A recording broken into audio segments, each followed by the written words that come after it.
Assalamualaikum warahmatullahi wabarakatuh. Hamdan syukran lillah amma ba'd. Sahabat Indonesia Plural yang saya hormati dan saya banggakan, salah satu kiai yang cukup vokal mengkritik PA212 FPI lah ya, yang selalu mengadakan reuni tahunan, dan reuni itu selalu bukan dibumbui, agendanya aksi lah ya, bukan bumbu lagi, tapi agenda utamanya aksi. Itu adalah Gus Fuad Pleret. Beliau sebagai seorang ulama yang cukup dihormati dan cukup memiliki banyak santri ya. Dan saya kira memang beliau harus berbicara karena mengenai umat Islam. Kita simak sama-sama kritikan beliau terhadap reuni 212 yang akan dilaksanakan, yang akan digelar nanti beberapa minggu ke depan, tanggal 2 Desember 2023 ya. Masih 2022 ya. Kita simak sama-sama. Lagi rame nih si Ustadz Bahtiar Nasir ngomong kalau demo berkali-kali terus menerus rutin itu berarti orang hidup dari situ. Saya kan udah bilang ya itu namanya perusahaan demo. Dan ada emak-emak dari Lampung yang memprotes, oh demi Allah saya tidak dibayar. Jadi gini loh maksudnya itu. Di Jakarta itu kan mau kencing aja kan bayar kan, ya gitu ya. Di Jakarta itu nggak ada yang gratis. Terus peserta demo itu ya memang nggak dibayar, dibodohin aja, dijual gitu loh. Yang dibayar siapa? Ya pentolan-pentolannya itu. Bayarannya gimana? Jangan dibayangkan kayak kita beli kerupuk bayarnya nggak kayak begitu. Itu ada dealing-dealing tertentu, kesepakatan-kesepakatan tertentu yang tidak diketahui oleh publik lah. Publik itu cuma jadi korban, cuma dijual aja. Makanya bodoh banget orang mau ikut demo dari daerah ke Jakarta mendemo anti pemerintah gitu. Ya dijual itu. Dan jualnya pakai apa? Pakai ayat, pakai istilah nahi mungkar, pakai membela kebenaran. Itu di tingkat publik, di tingkat umat itu nggak dapat apa-apa, dapat capek, dapat apa itu ngeluarin duit gitu. Ya sementara ya pentolan-pentolan demonya itu yang ngatur itu. Ya dari mana mereka bisa hidup apa itu dengan sejahtera? Ada mobil komando, ada segala macam. Dari mana biayanya kalau nggak ada yang biayai? Pakai akal dong. Tapi sekali lagi cara pembayarannya itu enggak seperti beli kerupuk, enggak. Apalagi itu demo-demo yang menyangkut apa itu politik ya, yang anti pemerintah jelas itu. Jelas tuh. Enggak usah mengelak kayak apapun. Biayanya dari mana itu semua? Dan pentolan-pentolannya itu kerjanya apa? Kok bisa hidup sejahtera, mobilnya bagus, ini ya bagus, ya rakyatnya aja. Makanya saya menentang itu. Karena demo itu menjual umat, menjual ayat. Atas nama agama, rakyat digerakkan, umat Rasulullah digerakkan untuk datang membiayai dirinya sendiri, dikibulin dengan segala macam itu. Nah, nanti yang panen itu pentolan-pentolannya itu. Kalau menyangkut 212 kan Bahtiar Nasir itu kan termasuk tokoh sentral kan di situ. Bahkan bisa dibilang itu kalau nggak ada Bahtiar Nasir mungkin 212 yang pertama itu nggak akan seramai itu gitu. Nah sekarang kok di reuni macam-macam ya karena ini menjelang pilpres gitu loh. Jadi itu ada dealing-dealing politik yang memang tidak mudah dibuktikan. Tapi kalau memang misalnya polisi mau membuktikan ya sebenarnya mampu lah, atau KPK gitu bekerja sama dengan PPATK dan lain-lain itu. Jadi pakai nalar aja lah. Yang misalnya itu demo seharian, nasi bungkusnya siapa yang nyediain? Kalau dibilang umat yang mana? Nah itu. Transportasi siapa yang biayain? Sound system siapa yang biayain? Kadang-kadang pakai tenda, pakai panggung, siapa yang biayain? Kan mesti ada toh. Mesti ada. Jadi ya silahkan aja kalau mau dibohongi, datang rame-rame. Kalau ada demo macam-macam, datang aja gitu supaya menjadi bungul, menjadi bodoh. Kalau saya kan memimpin guru sekumpul, guru sekumpul bilang nggak boleh demo itu, pokoknya nggak boleh titik, gitu. Oh ya ada yang WA, wah jual-jual guru sekumpul, ya saya memimpin nih, saya memimpin guru sekumpul ya saya pakai semua tindakan saya ya sebisa mungkin itu saya refleksikan ke guru sekumpul kan gitu. Ya yang ngomong jual-jual guru sekumpul itulah yang sebenarnya, yang nuduh itu yang sebenarnya suka jualan guru sekumpul gitu. Saya nggak pernah jualan guru sekumpul. Resiko saya ngomong guru sekumpul aja banyak yang musuhin gitu.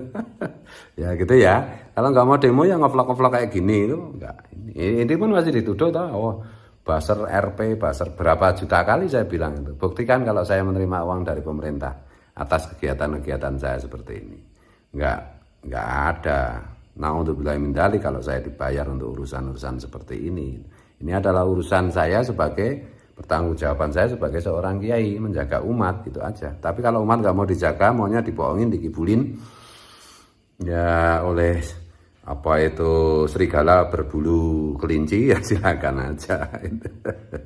Oke, cukup jelas ya perhatian Gus Fuad Pleret kepada umat Islam. Karena kan semuanya juga berbicara umat Islam.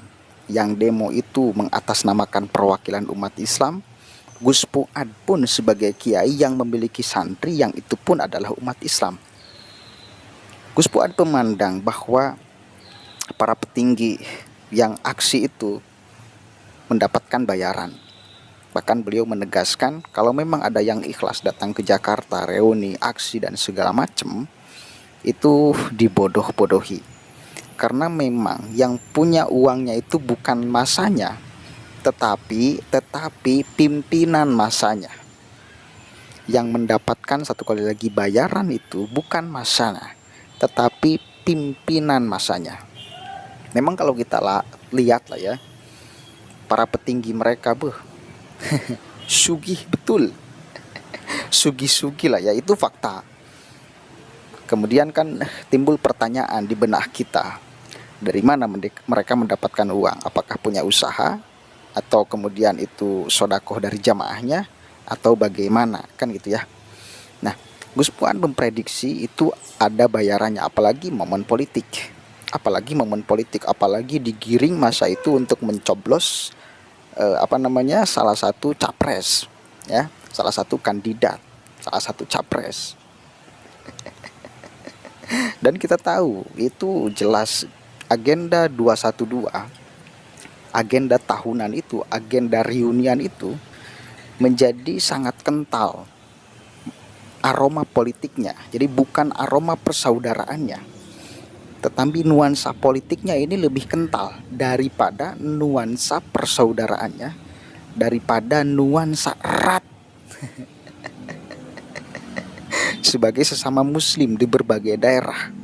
Tetapi menjadi sangat kental nuansa politiknya. Kenapa? Karena yang dibicarakan di ruang itu selalu berbicara politik, selalu berbicara keberpihakan. Kan itu ya. Saya hanya ingin menitipkan pesan aja di sini sebagai sama-sama juga umat Islam. Jangan sampai kita dijadikan kuda tunggangan, kita dijadikan sapi perahan, kita dijadikan domba-domba ya, yang tidak tahu apa-apa, hanya ngikut saja apa petunjuk komando tanpa kita menggunakan akal memverifikasi apa maksud dan tujuannya. Karena satu yang saya kurang suka dari mereka itu selalu mengklaim atas nama perwakilan umat Islam. Itu aja sebetulnya. Itu aja sebetulnya. Yang juga mungkin ini bagian daripada perhatian beliau sebagai seorang kiai melihat fenomena hari ini umat Islam di Indonesia yang mayoritas ini ya. Memang sangat gampang sekali sih menjual agama di negara yang mayoritas, menjual agama Islam di negara yang mayoritas Islam. Sangat gampang sekali untuk kepentingan politik, sangat gampang sekali. Sangat gampang sekali, dan itu kemudian tidak bisa dipungkiri, tidak bisa dielak kenyataan itu. Sangat berpotensi, itu lahan basar bagi para politisi untuk mengeruk suara dari umat Islam. Sebagai contoh lah, kekuatan dulu Anies Rashid Baswedan menggalang massa, atau pendukung Anies Baswedan menggalang massa pada Pilkada DKI 2017 itu sukses. Apa isu yang dikedepankannya? Itu sukses kan? Sukses kan? Itu contoh bahwa mayoritas ini bisa dijadikan ladang banget gitu loh. Lahan basah bagi siapapun itu yang berkepentingan, khususnya di dalam agenda politik. Apakah mungkin ulama dibayar untuk demo? Tidak ada yang nggak mungkin. Apakah ada demo bayaran? Ada demo bayaran. Kita tidak bisa menutup mata, itu sudah menjadi banyaklah rahasia umum. Ada memang demo bayaran itu ada. Ada, ada, ada itu demo bayaran itu ada.